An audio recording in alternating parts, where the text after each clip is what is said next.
হরে কৃষ্ণ। বন্ধুরা হরে কৃষ্ণ, হরে কৃষ্ণ, হরে কৃষ্ণ।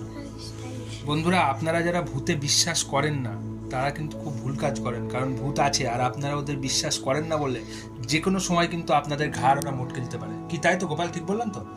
এখন আমিও ভূতে আগে বিশ্বাস করতাম না, কিন্তু এই যে গোপালের দিদার বাড়ি কোথায়? তোমার দিদার বাড়ি কালীনারায়ণপুর। ও দিদা কতগুলো ভূত দেখেছে জানেন আপনারা? বিশ্বাস করবেন কতগুলো ভূত দেখেছে গোপাল? 104খানা না 5খানা। তাহলে ওর 104খানা না 5খানা, এটা এই 4 আর 5-এর মধ্যে কনফিউশন আছে, কিন্তু 100-র উপরে যে ভূত দেখেছে, 100-র উপরে তো 100-র বেশি ভূত দেখেছে তো। আর হচ্ছে জানো, আমি একদিন ঘুমিয়েছিলাম, একটা স্বপ্ন দেখেছিলাম, ছাগল একটা ভূত সেজে, একটা ভূত গাছ দিয়ে লাফিয়ে আর একটা গাছ চলে গেল। একটা ভূত গাছ থেকে লাফিয়ে আর একটা গাছে চলে গেল।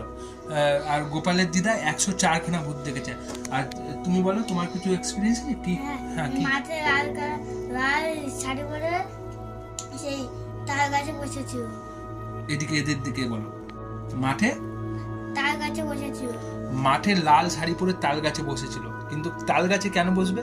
যেই আপনি তাল তলায় যাবেন ব্যাস অমনি তাল দিয়ে আপনার মাথায় মারবে, আপনি অজ্ঞান।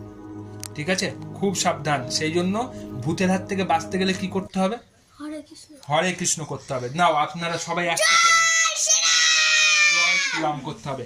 আর নাও তাহলে আপনারা সবাই একসাথে আমাদের সাথে একবার হরে কৃষ্ণ বলুন, ভূতের হাত থেকে আপনারা বেঁচে যাবেন, কোনো ভয় থাকবে না। নাও, হরে কৃষ্ণ কৃষ্ণ কৃষ্ণ হরে হরে, হরে রাম রাম রাম হরে হরে, হরে কৃষ্ণ কৃষ্ণ কৃষ্ণ হরে হরে, হরে রাম রাম রাম হরে হরে।